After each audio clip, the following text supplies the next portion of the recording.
Hello and welcome to your news and features electronic magazine that centers on the different facets of motoring.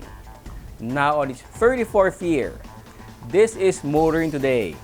I'm Ray Louie Gamboa. And I'm Susie Gamboa. Here are this week's features to watch out for.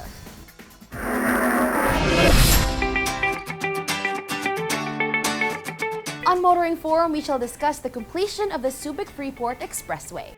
Our road safety reminder on the Yonge Street Smarts portion centers on the proper way of joining traffic in a rotunda or a roundabout. This week's Paying Chuper shall be about the importance of respecting pedestrians. The public service segment centers on proper dress code of motorcycle riders and backriders.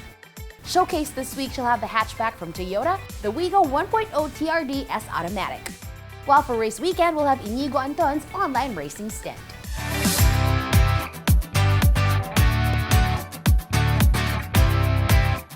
All these plus the latest news in transportation and traffic management, as well as developments in the automotive industry, are in this week's edition of Motoring Today.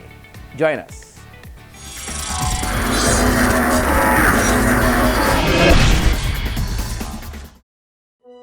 I think my dad is secretly a superhero. He's the coolest, smartest, strongest person alive.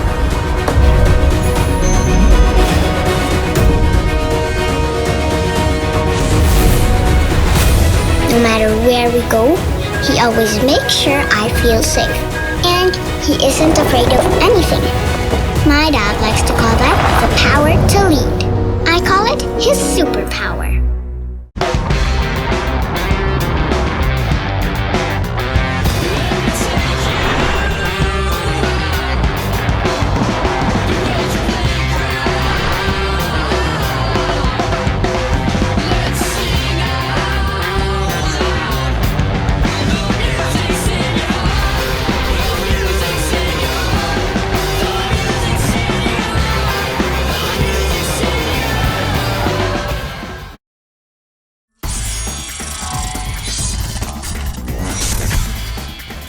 Welcome back to Motoring Today. Here now are the latest news and developments in the country's transportation and traffic management. The long wait is nearly over for the start of operations of two new stations of the LRT2 as it extends eastward. Going to and from parts of Marikina and Antipolo will be more convenient when two new stations of the LRT2 East Extension project open to commuters next month. Interestingly enough, the two stations are near malls.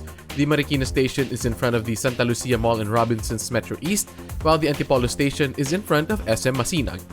In a press statement, the Light Rail Transit Authority or LRTA said the LRT2 East Extension project is about 94.42% complete and should be ready for soft opening by April 26 and to be operational by the next day.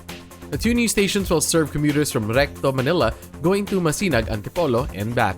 The LRTA said travel time from Recto to Masinag will just be around 40 minutes. Once completed, the LRT2 East Extension can accommodate an additional 80,000 passengers daily, boosting the entire rails line currently daily ridership to 240,000 passengers it added.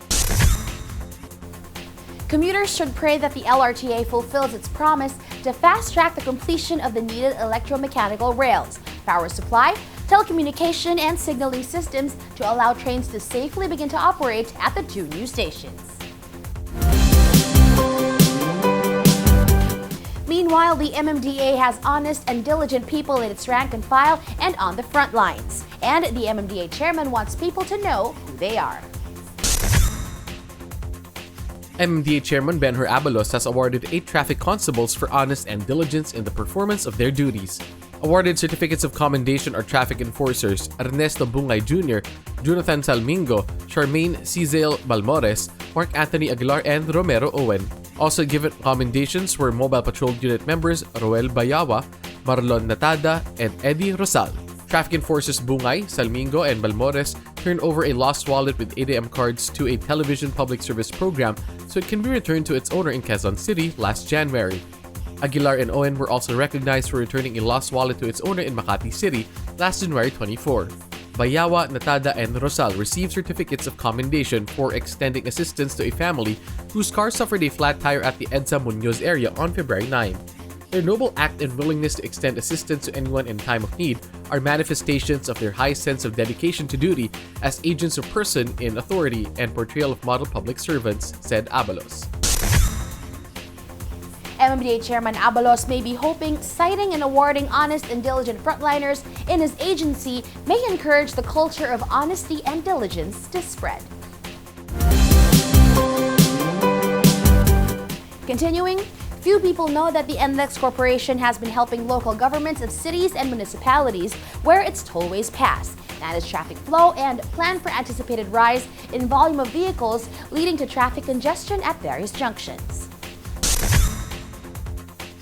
In cities and municipalities that host its tollways, NLEX Corporation has been working with local governments to manage traffic and map out plans to mitigate anticipated increases in the volume and types of vehicle passing through vital junctions.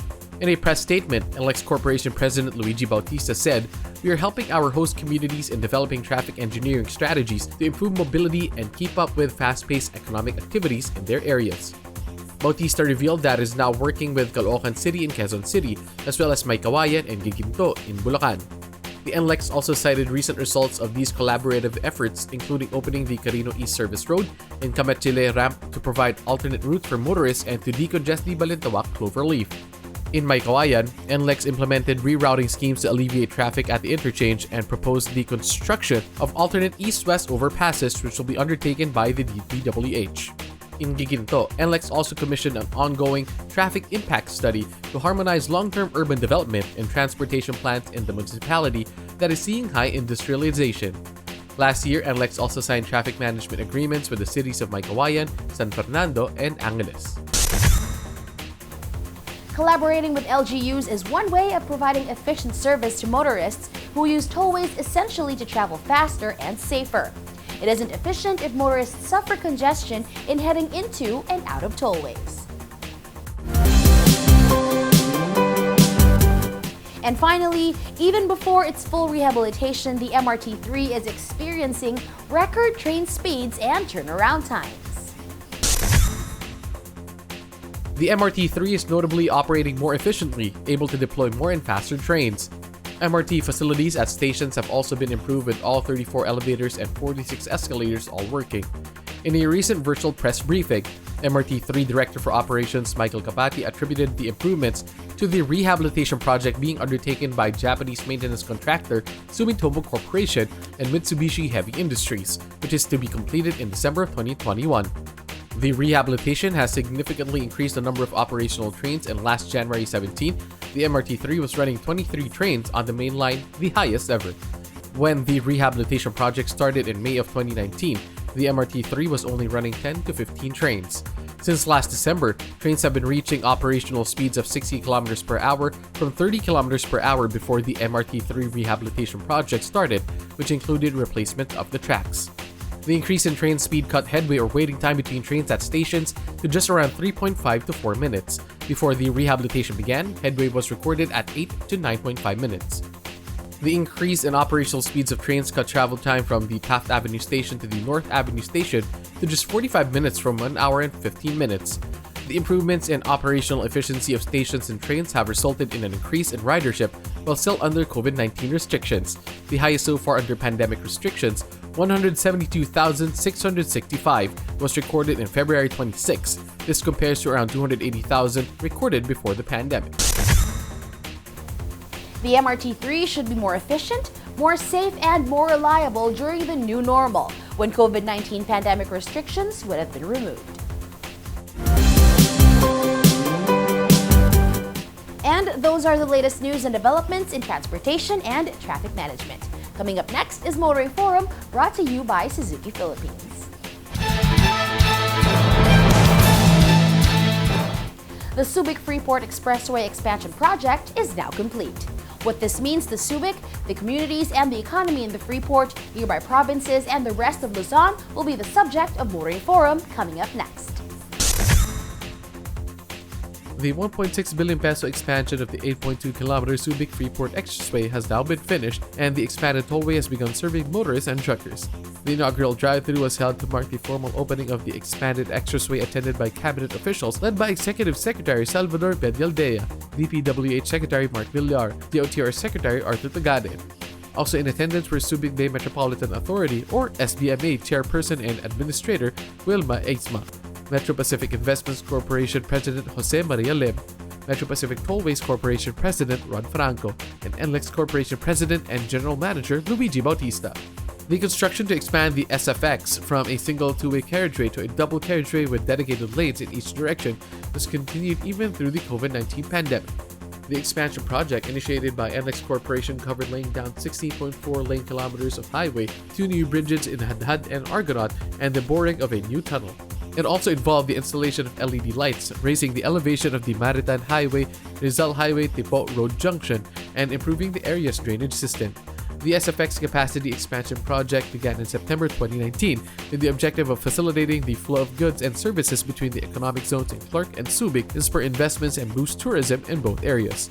But when the COVID-19 pandemic locked down communities and paralyzed much of the economy, the completion of the SFX capacity expansion project took on an even more important role.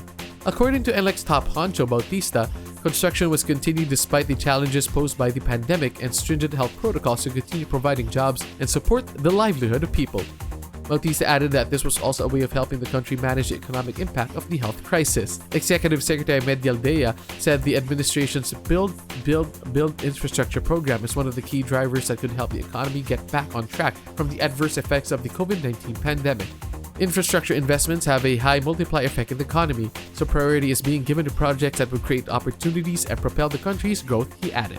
Also emphasizing the importance of continuing infrastructure projects while under the pandemic, DPWH Secretary Villar said infrastructure investment will improve mobility, accelerate the country's economic recovery, and more importantly, support the urgently needed logistics and supply chain. As for the SFX expansion's importance to the Freeport itself, SBMA Chair Eisma said this was a welcome development, especially now that tourism-related businesses are being revitalized. The new SFX would also boost the growing transshipment operations, she added. Toll roads form a major part of the government's Build program. It is seen as a major driver of job generation as the country struggles to overcome the effects of the COVID-19 pandemic. But are there now too many toll roads? That could be a topic for our future editions. That's our Motoring Forum this week, courtesy of Suzuki Philippines.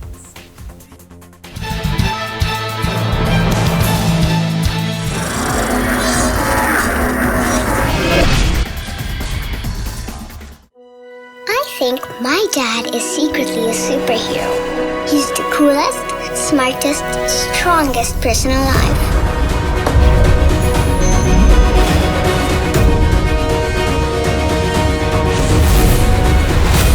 No matter where we go, he always makes sure I feel safe. And he isn't afraid of anything. My dad likes to call that the power to lead. I call it his superpower.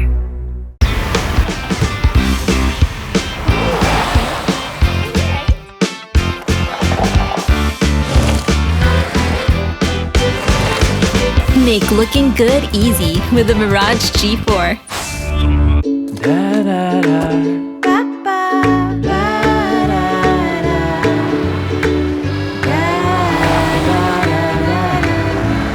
Make long distance easy with the Mirage G4.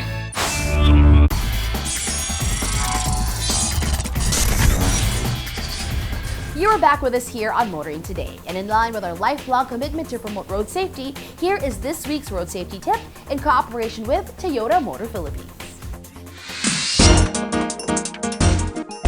When you're about to enter a runabout or rotonda, paunahin muna ang mga sasakyan na kasalukuyan ng tumatakbo dito. When it's already safe to do so, saka ka pumasok. Always be aware of your surroundings at huwag magmadali.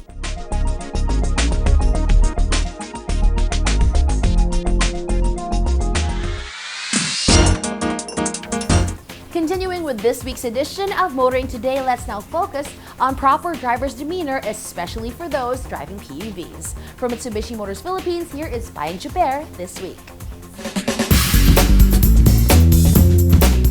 Payong Chuper lang, kaibigan. Ako po si Ka Jojo Martin, isang kapwa nyo, Chuper.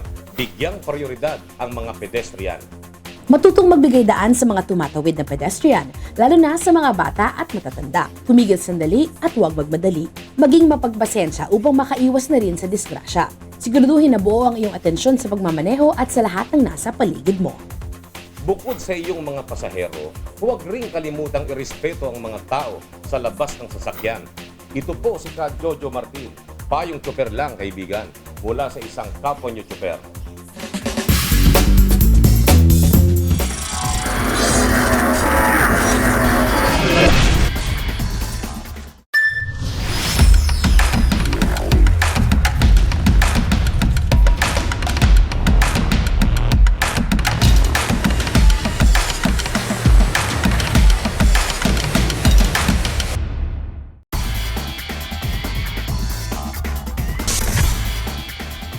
Welcome back to Motoring Today. I will now give you Race Weekend.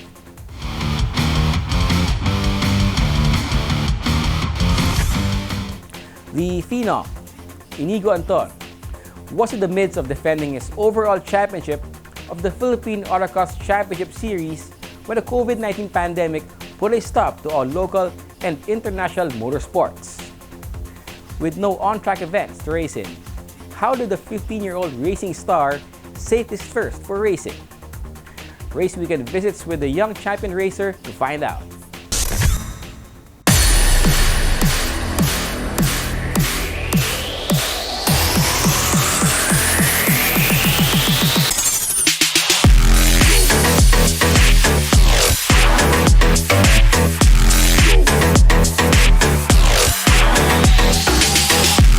Last year, Inigo Anton was crowned Philippine Autocross Championship Series overall champion at the tender age of 15, a feat he achieved while beating his father and chief rival for the title, Carlos Anton.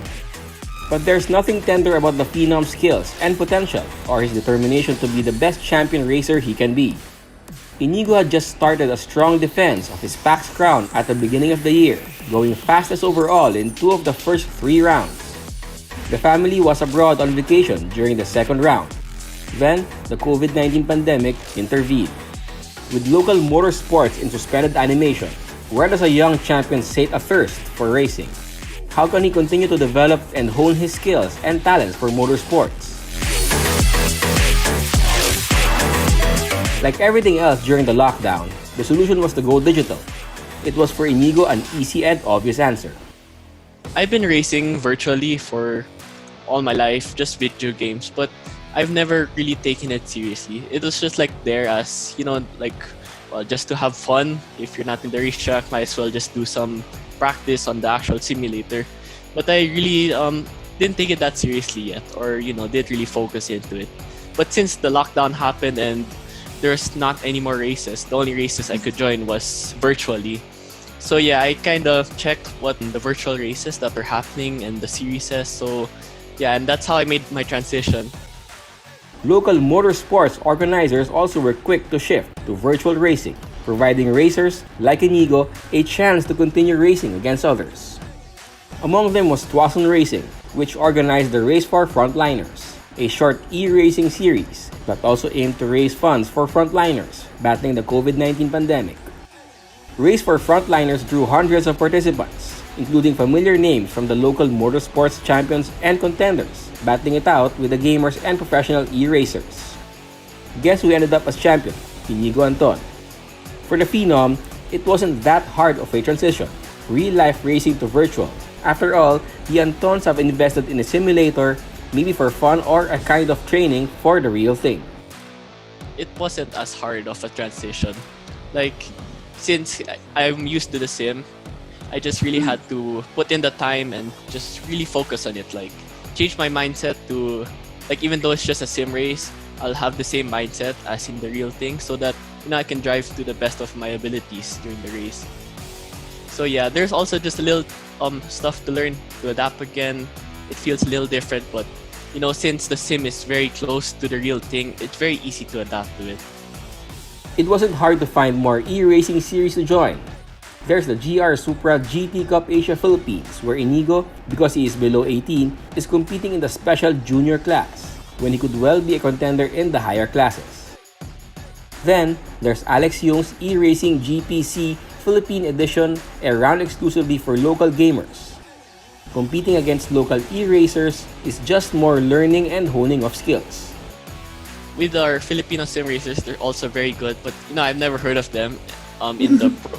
Kasi I was not messing around, and then with the actual pro sim racers, like Terence Lalave, Luis Moreno, Daryl Brady, it was amazing, to see our country do well in these actual sim races. And we also had a Philippine edition where we brought all the sim racers from the Philippines to try and duel it out. I was able to get second to Luis Moreno, and it was very fun, and I learned a lot from them also. From participating in local e-races, it's an easy step to regional and international e-motorsports events.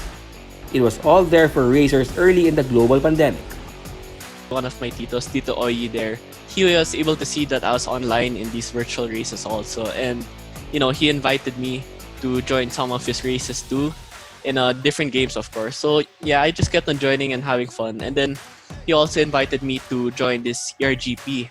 So in this ERGP, it's actually hosted by Alex Young, former F1 driver from Malaysia, and yeah, he was bringing in people across the world and mostly around Europe to race with the Southeast Asian sim racers. So have a chance and feel how the European racers do it, also all the way from Australia and some even from the US. So how was it competing with e-racers at the international level? At least it challenges ourselves to try and compete internationally also with other countries. Us learning from each other and adapting to each other, it all helps. And what I've noticed also, like when I try to join or other people try to join international races, we're already almost there at the peak levels. E-racing is good stuff, but for career racers. And there's no doubt Inigo is looking at a motorsports career. There's really nothing better than driving a race car on a real track. And after 5 months of not getting into a real race car, Inigo got a chance to at least test one, a Radical, on a real racetrack, Clark International Speedway. But this is as offshoot of a virtual racing. How we got into contact with Radical Philippines about this test was that they invited me to join that race, and they saw that I was able to have good results. Like in the last race of the Radical, I was able to get 5th out of 50. It was a pretty good race for me, and they're happy with that result, and hopefully they wanted me to try the Radical in real life also. And there's no hiding the joy of finally getting on the track with a fantastic race car. It's like amazing what that Radical can do. Like I would say it's something out of a video game. Like with testing it in the game and then trying it in real life, it does what you want it to do. Like it turns in right away. It has all the power you want. It has the braking power you want also. Yeah, it was amazing to drive, and it was very easy to adapt to it also. Like not being in a car for 5 months, only on the sim. And of course the sim really helped me to get back into how a car really feels, and how the Radical feels. And I was pretty happy with my result. I didn't expect to do that well, but of course it was all with the coaching and all the teaching and all the learning, So that day I just took it one step at a time, getting more confident with the car. By the end of the day, I was able to do 158, which is about a good 15 to 20 seconds faster than I've ever raced before, ever driven in Clark. Making Inigo's best lap time remarkable is that he's just 1 second off the fastest lap time recorded on a Radical at Clark set by none other than former phenom himself, Tyson C. Inigo is looking forward to a time when he could get back to real-life racing. Since this is just a one-off thing with the test and everything, I might be back on track just to maybe test it or just go back into actual racing once the whole lockdown is over, or hopefully this all of COVID is already done. But if not, then I'll just still be on the sim. I'll still try and compete in as much as I can, Yeah, just always just racing, It's my passion, and I love it and I can't get enough of it. So yeah, just expect to see me in all the sim races, and yeah, hopefully I'll be able to do well in it.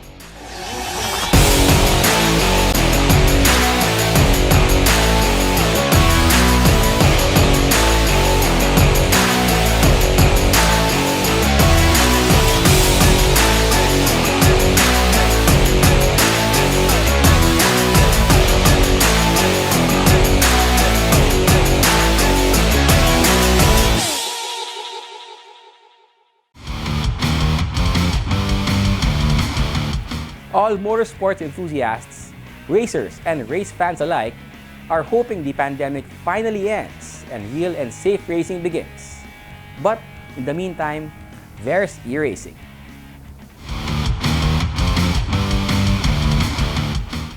And that's this week's World of Motorsports. Motoring Today continues right after this break.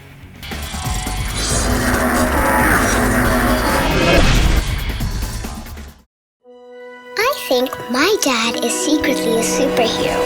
He's the coolest, smartest, strongest person alive.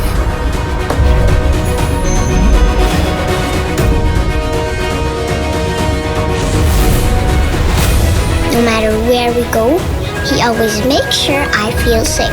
And he isn't afraid of anything. My dad likes to call that the power to lead. I call it his superpower.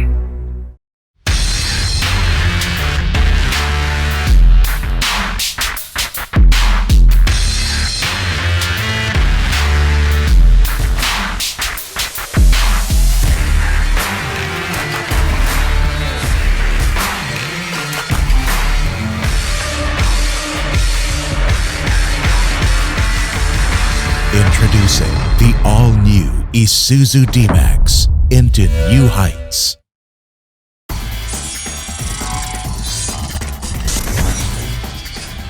Welcome back to Motoring Today. Let's now take a look at what's happening in the local auto industry. Isuzu says the all-new D-Max was built from the ground up with a bold, emotional, and smart design concept that it hopes will find acceptance among pickup truck buyers. With the arrival of the new generation D-Max, Isuzu Philippines now offers 10 variants of the pickup with retail prices ranging from 857,000 pesos for the D-Max RZ4 E4x2 single cab manual up to 1.825 million pesos for the top-of-the-line D-Max 3-liter 4x4 LSE automatic. During the digital D-Max launch streamed on Isuzu's official Facebook page and YouTube channel, Isuzu Philippines President Hajime Koso said Isuzu made sure that the all-new D-Max will have a wide range of choices to cater to every consumer's needs. Depending on variant and price point, the new Isuzu D-Max is powered either by the new 4JJ3 TCX, which uses a highly advanced Isuzu Common Rail system to deliver 190 PS of power and 450 Nm of torque, or the RZ4 ETC, which generates 150 PS and 350 Nm of torque. Again, depending on variant, the all-new D-Max will come with all or much of the state-of-the-art driver assist, smart connectivity, and safety features including the 10.1-inch infotainment system, Bluetooth connectivity, Apple CarPlay, Android Auto, and voice control, and the advanced driver assist system that employs state-of-the-art sensors and a first-in-its-class smart dual cam. Isuzu offers freebies for early buyers, including a special limited edition Isuzu D-Max miniature for these first 200 buyers. It is also raffling off 50 limited edition D-Max G-Shock watches to all qualified D-Max customers nationwide.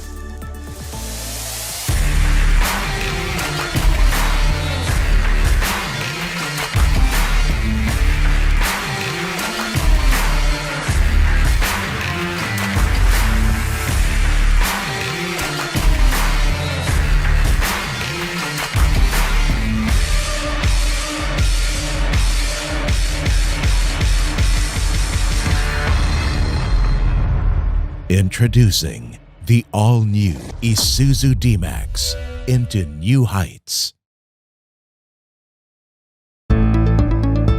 There's a new landmark along Sucat Skyway. It's called the Phoenix Block, a multi-purpose retail compound that features a Phoenix gas station, a Family Mart convenience store, a Phoenix Super LPG hub, an AutoWorks Plus automotive care shop, possible digital payments, and limitless digital transactions. Today is the inaugural opening of the Phoenix Block here at the Sucat Skyway. This brings together all of our brands in one area to serve the communities, to serve more people or serve more customers. Also on offer at the Phoenix block is a Wendy's takeout and drive-thru counter, a first in Asia for the popular restaurant chain. Phoenix President Henry Albert Fadulyon says the Phoenix block is a great representation of what the Phoenix brand is today, more than just a fuel. It may have started as a petroleum company, but Phoenix now offers a more extensive portfolio of products and services, offering a complete and cohesive selection of brands that complement a full lifestyle, he adds. Phoenix plans to replicate the block in more communities, where the aim is to make the Phoenix block a staple element in the everyday life in a community catering to residents and passerbys. Right now, we are still identifying the area because doing a concept like this requires space. But this is something that we would like to do because we actually want to be closer to more communities and more customers.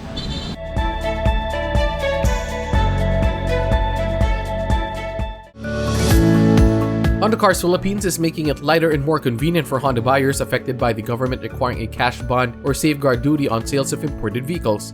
The Department of Trade and Industry ordered the imposition of a provisional safeguard duty of 70,000 pesos on imported passenger cars and 110,000 pesos on imported light commercial vehicles starting on February 1.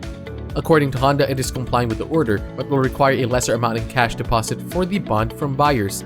Initially, Honda said it will only ask from 7,000 to 60,000 pesos in cash bond depending on vehicle year, model, and variant of the City, Civic, Brio, and HRV.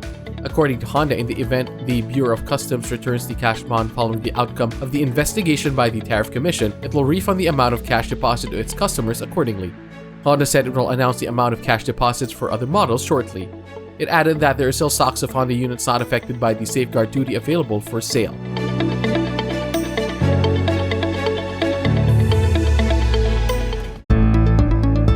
Motorbike tuner Motorrad Performance is expanding its operations by opening a second branch located in Banawe Avenue, Quezon City. Motorrad Performance has been offering ECU flashing and custom tuning of motorcycles for a decade now, from its shop along Commonwealth Avenue in Fairview, Quezon City.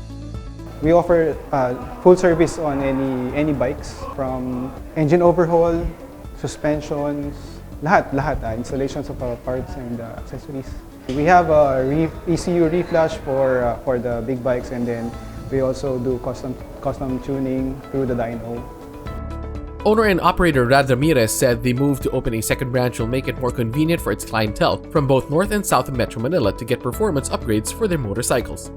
Ang main goal talaga namin is to provide good service, and lahat ng needs na gusto ng market is we try to provide it. Since our background is in racing, people who want to get more performance out of their bikes, we can offer advice on what they want, what setup they want for their bikes.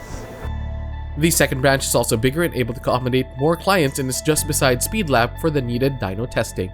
Motorrad Performance is a one-stop shop for servicing, tuning, and imported performance parts for motorcycles. I'm inviting you guys to visit our place here, just beside Speed Lab, here in Banawe, Quezon City.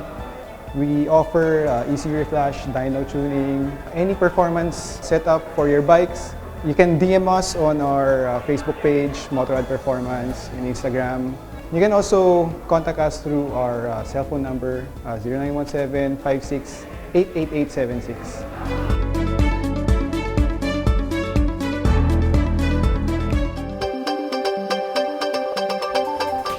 Motor Today now brings you our Car of the Week on Showcase, courtesy of Prudential Guarantee.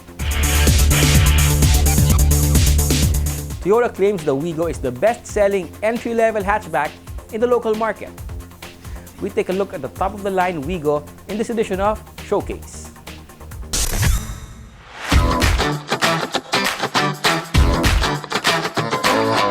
Toyota Motor Philippines sold 11,853 Wigos back in 2020, a good-sized number considering the months under almost total lockdown and the economic slowdown.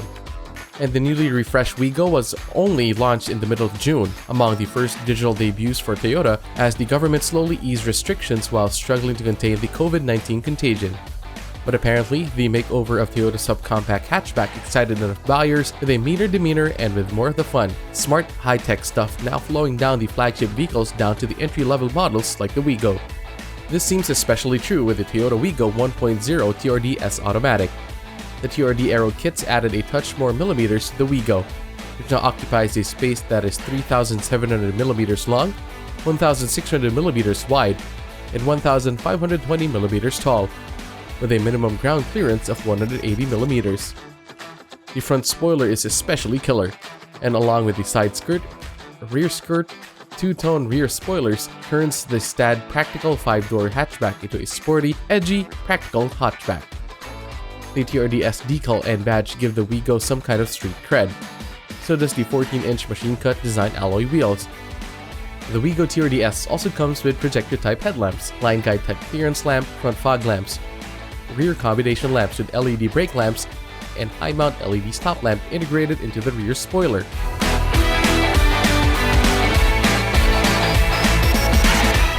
The Wigo TRD-S as well as the G variant now have keyless entry and push-button start. And for a mini hatch, the Wigo has surprisingly spacious interiors that comes from a longish wheelbase that places the tires nearly at the four corners. There's a lot more power features to enjoy in the Wigo. Of course, there are power windows and door locks.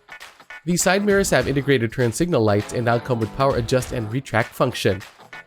Toyota also added a lot of cool things in the Wigo. One is the LCD control panel for the air conditioning. Another is the infotainment system with touchscreen display, Apple CarPlay and Android Auto compatibility, AM/FM radio, auxiliary and USB ports, as well as Bluetooth and voice command function. There are controls for the audio system on the 3-spoke steering wheel. There's also a back camera and rear sonar to help with parking.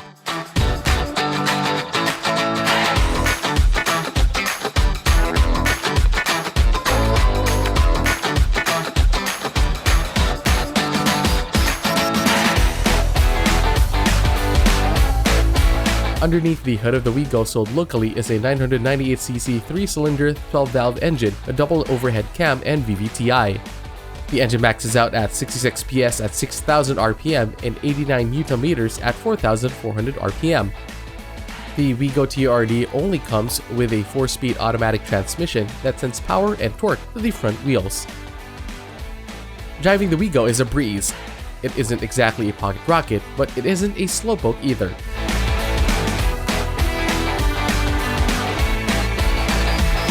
The Wigo has a brake system that uses front ventilated disc and rear drums and comes with ABS. The suspension features McPherson struts in front and torsion beam axle in the rear. For safety, all Wigo variants come standard with dual airbags and 3-point ELR seatbelts. The TRD and G variants have an anti-theft system with immobilizer and alarm.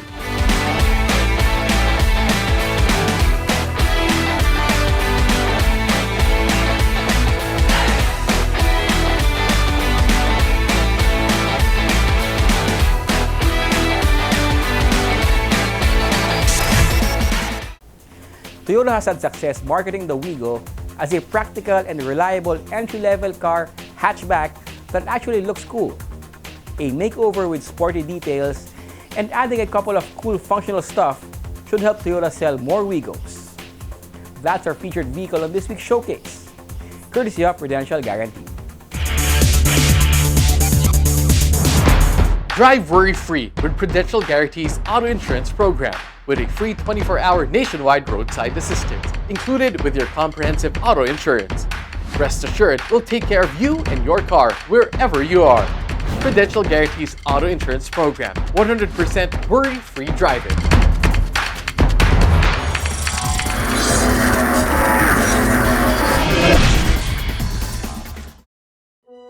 I think my dad is secretly a superhero. He's the coolest, smartest, strongest person alive.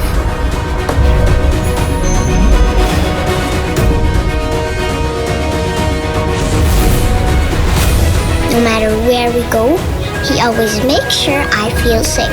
And he isn't afraid of anything. My dad likes to call that the power to lead. I call it his superpower.